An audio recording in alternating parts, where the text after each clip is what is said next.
സാക്ഷ്യം പറയാൻ അനുവദിച്ച ഈശോയ്ക്കും അമ്മയ്ക്കും 1000 നന്ദി അർപ്പിക്കുന്നു. എൻ്റെ പേര് വിദ്യ. ഞാൻ പുനലൂരിൽ നിന്ന് വരുന്നു, കൊല്ലം ഡിസ്ട്രിക്റ്റിലെ. 2023 ജനുവരിയിലാണ് ഞാൻ ഓൺലൈൻ ഉടമ്പടി എടുക്കുന്നത്. അതിനുള്ള കാരണം എന്ന് വെച്ച് കഴിഞ്ഞാൽ 2022 ഓഗസ്റ്റിലാണ് ഞാൻ പ്രഗ്നൻ്റ് ആവുന്ന സമയത്ത് ഞാൻ കാനഡയിലാണ്.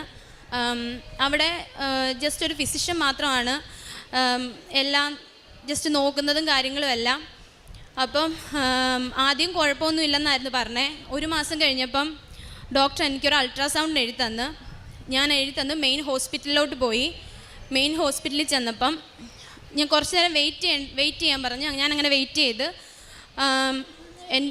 എന്നെ ഹസ്ബൻഡിനെയും ഡോക്ടർ അകത്തോട്ട് വിളിച്ചിട്ട് പറഞ്ഞു, നേരത്തെ എന്തെങ്കിലും യൂട്രസിൽ എന്തെങ്കിലും പ്രശ്നം ഉണ്ടായിരുന്നോ എന്ന് ചോദിച്ചു.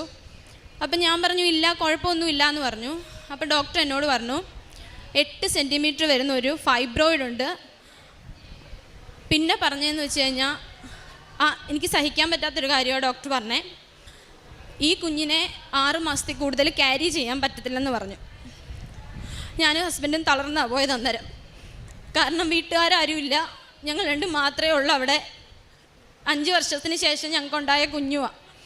എന്നിട്ട് അങ്ങനെ ഹസ്ബൻഡിൻ്റെ മമ്മിയെ വിളിച്ച് ഞങ്ങൾ അന്നേരേ പറഞ്ഞു. ഹസ്ബൻഡിൻ്റെ മമ്മി ഇവിടെ വന്ന് ഉടമ്പടി എടുത്തു, പ്രാർത്ഥിച്ചു. അപ്പോഴും ഞാൻ ജോലിക്ക് പോകുന്നുണ്ടായിരുന്നു. അവിടെ ജോലി കണ്ടിന്യൂ തന്നെ ചെയ്യണം, ക്വിറ്റ് ചെയ്യാനൊന്നും പറ്റത്തില്ല അങ്ങനെ പെട്ടെന്നൊന്നും. അങ്ങനെ ഞാൻ പ്രാർത്ഥിച്ചുകൊണ്ടിരുന്നു, ഇവിടുത്തെ മാതാവിനെ പ്രാർത്ഥിച്ചുകൊണ്ടിരുന്നു. 2 മാസം 3 മാസമായി 4 മാസമായി. 4ാമത്തെ മാസമായപ്പം വീണ്ടും ഇതുപോലെ അൾട്രാസൗണ്ട് പറഞ്ഞു 3 മാസം കഴിഞ്ഞപ്പം. അപ്പോഴും സെയിം കണ്ടീഷൻ തന്നെ പറഞ്ഞത്. അപ്പം ഡോക്ടർ എന്നോട് പറഞ്ഞു ഈ ഫൈബ്രോയിഡ് വളരുന്നുണ്ടെന്ന് പറഞ്ഞ്. അപ്പം തന്നെ 9 സെൻറ്റിമീറ്റർ എബോവ് ആയി. പിന്നെ പറഞ്ഞു കുഞ്ഞിൻ്റെ പൊസിഷനും വ്യത്യാസമുണ്ട്, കുഞ്ഞ് തിരിഞ്ഞ് ഒന്നും വരത്തില്ല, എന്നാലും പേടിക്കണ്ട എന്നിങ്ങനെ പറഞ്ഞു. അങ്ങനെ ഇവിടുന്ന് നാട്ടിൽ നിന്ന് അങ്ങോട്ട് വരുന്ന ഞങ്ങളുടെ ഒരു കസിൻ്റെ കയ്യിൽ ഇവിടുത്തെ ഉടമ്പടി, ഉപ്പ്, തേൻ ഇതെല്ലാം കൊടുത്തു വിട്ട് ഞാൻ ജോലിക്ക് പോകുന്നതിന് മുന്നേ ഇതെല്ലാം എടുത്ത് പ്രാർത്ഥിക്കുമായിരുന്നു. ഉപ്പ് വയറ്റിൽ കുഴിച്ച് വരച്ച് പ്രാർത്ഥിക്കുകയും തേൻ കഴിക്കുകയും ഉപ്പ് കഴിക്കുകയൊക്കെ ചെയ്യുമായിരുന്നു. എനിക്ക് ആഫ്റ്റർനൂൺ ഷിഫ്റ്റ് ആയിരുന്നു. ഞാൻ 1:30 പോയി കഴിഞ്ഞ് കഴിഞ്ഞാൽ രാത്രി 2:30 വീട്ടിൽ വരത്തുള്ളൂ. അവിടെ എല്ലാം മാതാവ് എന്നെ കാത്തു. എന്നിട്ട് 6ാം മാസം ആയപ്പോൾ ഡോക്ടർ പറഞ്ഞു ഇപ്പോൾ 6 മന്ത് കഴിഞ്ഞില്ലേ, ബെറ്റർ ആയി വരുന്നുണ്ട്, ഹൈ റിസ്കി പ്രഗ്നൻസി പറഞ്ഞെടുത്ത് ലോ റിസ്ക് ആയെന്ന് പറഞ്ഞു എൻ്റെ അടുത്ത്. പിന്നെ ഞാൻ വീട്ടിൽ ഇരിക്കുന്ന സമയത്ത് ജാനുവരി 2023 ഓൺലൈൻ ഉടമ്പടി എടുത്തു, മാതാവിനെ പ്രാർത്ഥിച്ചു. അങ്ങനെ 6 മാസം പറഞ്ഞെടുത്ത് എനിക്ക് 7 ആയി, 8 മാസമായി. അങ്ങനെ 38ാമത്തെ ആഴ്ചയിൽ ഞാൻ എൻ്റെ കുഞ്ഞിനെ പ്രസവിച്ച് ഒരാപത്തും കൂടാതെ. എൻ്റെ കുഞ്ഞായത് 2,700 ഉണ്ടായിരുന്നു എൻ്റെ കുഞ്ഞ്.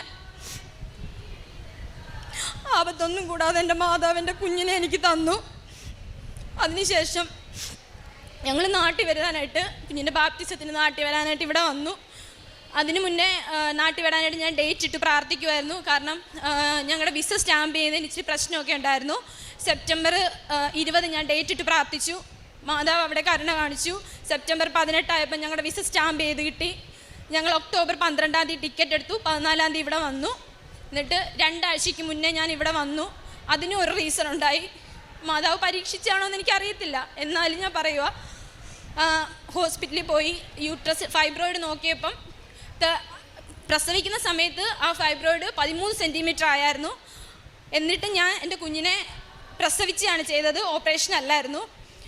ഫൈബ്രോയിഡ് ഒരു സൈഡിലോട്ട് മാതാവ് അവിടെയും എന്നെ കടാക്ഷിച്ച് ഫൈബ്രോയിഡ് ഒരു സൈഡിലോട്ട് മാറ്റി തന്ന് കുഞ്ഞിനെ ഒരാപത്തും കൂടാതെ ഞാൻ പ്രസവിച്ചു. ഇവിടെ വന്നു. ഞാൻ ഇവിടെ അടൂർ ലൈഫ് ലൈനിൽ പോയി ഞാൻ ഫൈബ്രോയിഡിൻ്റെ ഇപ്പോഴത്തെ കണ്ടീഷൻ നോക്കി. അപ്പോൾ അവർ പറഞ്ഞു ചുരുങ്ങിയിട്ടുണ്ട്, 9 സെൻറ്റിമീറ്റർ ആയിട്ടുണ്ട്. അങ്ങനെ ഞാൻ എത്തപ്പോൾ അവരെന്നോട് ചോദിച്ചു വേറെ എന്തെങ്കിലും പ്രോബ്ലം ഉണ്ടോ എന്ന് ചോദിച്ചു. അങ്ങനെ നോക്കിയപ്പോൾ അവരെന്നോട് പറഞ്ഞു ഗോൾ ബ്ലാഡറിലൊരു സിസ്റ്റ് ഉണ്ടെന്ന് പറഞ്ഞു, മീൻസ് പിത്താശയത്തിൽ. അവിടെ ഞാൻ തളർന്നു. കാരണം യൂട്രസിൽ സിസ്റ്റ് ഉണ്ട്, പിത്താശയത്തിലും സിസ്റ്റ് ഉണ്ട്. അന്ന് അങ്ങനെ പെട്ടെന്ന് ഇത് റിമൂവ് ചെയ്ത് കളയണമെന്നും പറഞ്ഞു. അങ്ങനെ ഞാൻ 29 എൻ്റെ ഹസ്ബൻഡ് ഉണ്ടായിരുന്നു. 29 ഞാൻ ഇവിടെ വന്നു. മാതാവിൻ്റെ മുന്നേ മുട്ടുപായി പ്രാർത്ഥിച്ചു. അച്ഛൻ തൈലം തൊട്ട് പ്രാർത്ഥിച്ചു എന്നെ. എനിക്കൊരു കാശ് രൂപം തന്നു. എന്നിട്ട് ഇവിടുന്ന് പോയ വഴി തന്നെ ഞാൻ ഹോസ്പിറ്റലിൽ അഡ്മിറ്റായി. പിറ്റേ ദിവസം രാവിലെ എൻ്റെ ഓപ്പറേഷൻ കഴിഞ്ഞ് കുഴപ്പമൊന്നുമില്ലായിരുന്നു.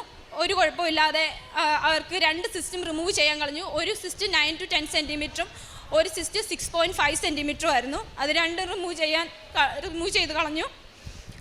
അതിനുശേഷം ഒരു ഡോക്ടർ എൻ്റെ അടുത്ത് വന്ന് പറഞ്ഞു, ഫൈബ്രോയിഡിലെ പ്രശ്നം കുഴപ്പമില്ല, എന്നാലും പിത്താശയത്തിൻ്റെ നമുക്ക് എന്താണെന്ന് നോക്കാം എന്ന് പറഞ്ഞു. അങ്ങനെ ബയോപ്സിക്ക് വിട്ടു. ബയോപ്സി റിസൾട്ട് വരുന്നിടം വരെ ഞാൻ മാതാവിനോട് പ്രാർത്ഥിച്ചു. കാരണം ഞാൻ എൻ്റെ കുഞ്ഞിൻ്റെ കൂടെ 6 മാസമേ താമസിച്ചിട്ടുള്ളൂ. കാരണം എന്താ വരുന്നതെന്ന് എനിക്കറിയാൻ പറ്റത്തില്ല. അങ്ങനെ എൻ്റെ ബയോപ്സിയുടെ റിസൾട്ട് കഴിഞ്ഞ ആഴ്ച വന്നു. എനിക്ക് ഓപ്പറേഷൻ കഴിഞ്ഞിട്ട് ഇപ്പം 14 ദിവസം ആവുന്നതേ ഉള്ളൂ. എൻ്റെ ബയോപ്സി റിസൾട്ട് നെഗറ്റീവാണ്. MRIയിൽ എനിക്ക് വേറെ ഒരു പ്രശ്നവുമില്ല. മാതാവ് എന്നെ കടാക്ഷിച്ചു. ഞാൻ തിരിച്ച് 8-ാം തീയതി പോവുകയാണ്, തിരിച്ച് കാനഡയ്ക്ക് പോവുകയാണ്. അടുത്ത മാസം 8-ാം തീയതി ഡോക്ടർ 1 മാസത്തെ റെസ്റ്റ് എനിക്ക് തന്നു. എന്നാലും എനിക്ക് ബെറ്ററായി ഞാൻ വരുന്നുണ്ട്. ഒരു കുഴപ്പവുമില്ല. മാതാവ് വലിയ രീതിയിലാണ് എന്നെ അനുഗ്രഹിച്ചത്. ഈ ജീവിതം മുഴുവൻ ഞാൻ മാതാവിൻ്റെ കാൽപ്പാദത്തിലാണ് എൻ്റെ ജീവിതം. ഈ കുഞ്ഞിനെ എൻ്റെ ഹസ്ബൻഡിനെയും ഞാനും സമർപ്പിച്ച് പ്രാർത്ഥിക്കുകയാണ്. ഉടമ്പടി ജീവിതത്തിൽ ജീവിക്കാനും മാതാവിൻ്റെ പ്രത്യക്ഷീകരണത്തിൻ്റെ സാക്ഷിയാക്കി ഇനി എന്നെ മാറ്റാനും ഞാൻ പ്രാർത്ഥിച്ചുകൊണ്ടേയിരിക്കും. പിന്നെ മാതാവ് ഒരുപാട് വട്ടം എനിക്ക് സ്വപ്നത്തിൽ പ്രത്യക്ഷപ്പെട്ടിട്ടുണ്ട്. 2-3-4 വട്ടം പ്രത്യക്ഷപ്പെട്ടിട്ടുണ്ട് അവിടെ വെച്ച്. അതൊക്കെ ഒരു വലിയ അനുഗ്രഹമായിട്ട് ഞാൻ കരുതുന്നു.